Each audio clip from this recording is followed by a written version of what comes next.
Joined by Chairman of the China Select Committee on Engagement with the Chinese Communist Party, Mike Gallagher, Congressman from Wisconsin. Good morning, Chairman.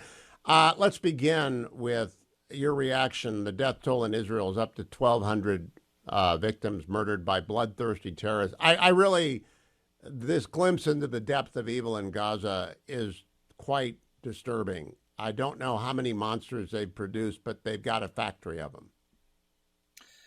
Yeah, I think it is appropriate to frame this in terms of good versus evil, which will offend the sophisticates in academia. But Israel is the good guys and Hamas is pure evil. And it's imperative that we, America, the leader of the free world, back the good guys to the hilt. And I use that phrase consciously in so much as it evokes kind of a medieval image of a sword thrust all the way in to the hilt, because we are going to have to support Israel as it systematically dismantles Hamas. And we can do this by ensuring that Israel's Iron Dome doesn't run out of ammo, as we usually supply about half of the rounds for Iron Dome. We can also provide precision munitions, such as small diameter bombs. Think the kind of bombs that could take out a townhouse without hurting the house next door.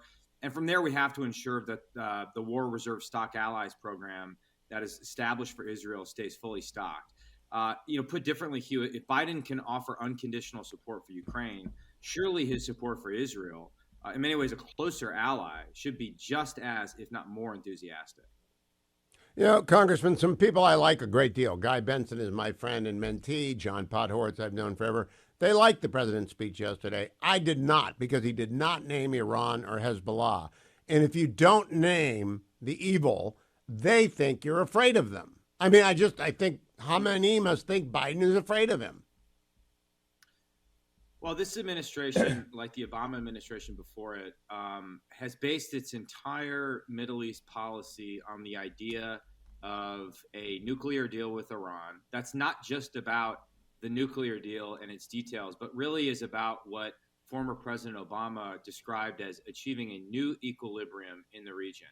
And the idea is that Iran could somehow balance against our traditional allies, Israel and the Sunni Arab Gulf states, can become a more constructive regional actor. And in some ways, we could have daylight between us and Israel, to use Obama's disastrous phrase. Well, this event, this terrorist war that was launched against Israel, which in my opinion could not have happened without Iran's support, even if they didn't direct the operational or tactical specifics. The fact is Hamas has benefited for years from Iranian money and Iranian weapons and Iranian training.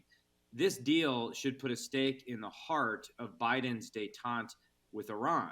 And as hard as it is, the president needs to let go of the defibrillator and stop trying to resuscitate the lifeless corpse of Obama's nuclear deal with Iran. We need to return to a policy of maximum pressure on Iran, which is, of course, the only thing that unites. The reason we were seeing this historic rapprochement between Israel and Saudi Arabia is because of the shared threat posed by Iran. And I think part of the reason we've seen this action taken by Hamas is because Iran wants to disrupt that rapprochement because it would be a threat to them.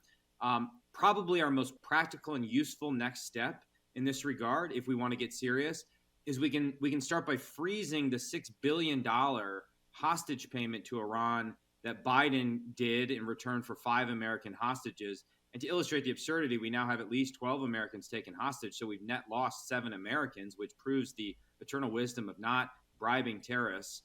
We can also freeze the $10 billion based in Iraq that we allowed the Iraqis to pay for Iran, as well as fully enforce all sanctions. To me, that would be a practical, useful next step. And so I intend to call on the administration to freeze this money so that we don't provide more weapons and materiel for evil terrorists like Hamas to kill Jews.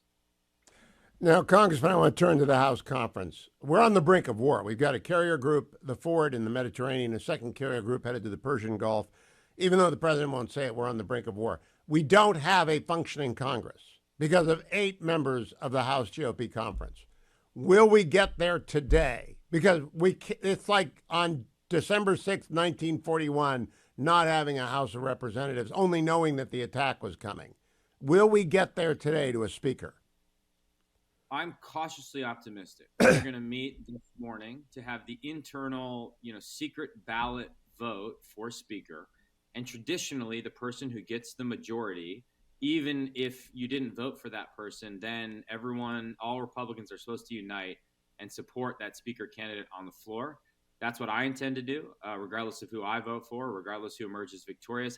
And I sensed last night in our caucus meeting, and maybe this will prove to be sort of foolishly optimistic, that even those 8 were reluctant to cause chaos on the floor again or do a version of what happened to Speaker McCarthy in January. In fact, you had some members of the 8 saying explicitly that they would back whichever of the 2 candidates comes out of our internal vote. So that gives me some optimism. What we need to do is have the internal vote, go immediately to the floor, get a new speaker via a floor vote, and then take up not only a resolution in support of Israel, which hopefully will be bipartisan, but an actual bill to ensure that our lethal support to Israel stays fully stocked and doesn't diminish in the recent days. Then we should turn to the business of rearming ourselves. If you said, we're not on the brink of war, we now have 2 regional wars, and we risk inviting a war in the Pacific in which we would be directly engaged if we continue on this delusionary path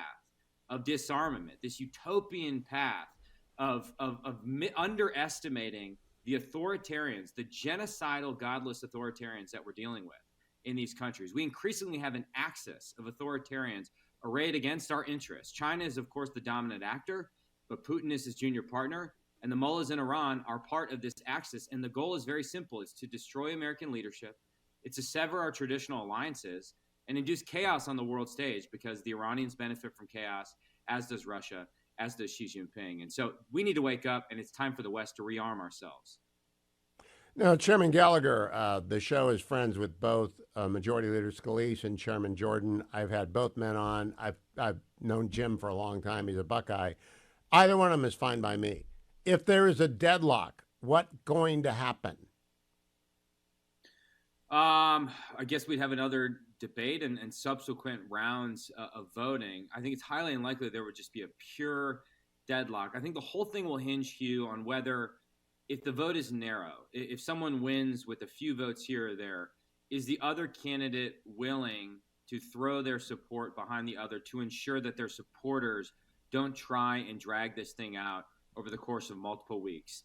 I don't think either Jim Jordan or Scalise is the type to do that. I do think they will work to unite the conference regardless of whether they win or lose. But that certainly is a possibility, Hugh. And again, as you said at the outset, we can't do anything until we have a new speaker. We're having this debate about, whether Patrick McHenry, as the speaker pro tem, has the power to do X, Y, and Z. But really, that's not what that position was intended to do. It's a caretaker position designed to facilitate the election of a new speaker. And then the new speaker needs to get the House working. Again, we have so many things critical to national security beyond just the money that we need to rearm ourselves, to rebuild our munitions industrial base. The Foreign Intelligence Surveillance Act, FISA, is up for renewal by the end of the year. We need to find a way to renew FISA while also reforming the process to get confidence that it won't be abused in the process. That's absolutely critical in terms of our national security. That's just one of many things we need to do, which we can't do because we don't have a speaker right now. Have you endorsed either candidate, Chairman Gallagher? I haven't followed this closely enough. I have not. And do you know which? I asked some questions last night. I have a few lingering questions. Really, my concerns are threefold. Let's say most obviously, as you know, Hugh, I think we have a war in Europe, we have a war in the Middle East, but a war in the Pacific, if deterrence collapses, would make those 2 regional wars and potentially previous world wars look restrained in comparison. And so my mission is to prevent World War III without surrendering. And I want to know what the candidates intend to do on the issue of China. We have critical China legislation right now that we need to pass that is stalled because of internal intra-committee jurisdictional fights. We've done nothing to ban or force the sale of TikTok. We've done nothing to constrain outbound capital flows, American investments going to Chinese militaries. We've done nothing to prevent Chinese entities from buying land near military bases. Those are just the 3 low-hanging fruit, to say nothing of some of the harder things we need to do. That's my primary concern.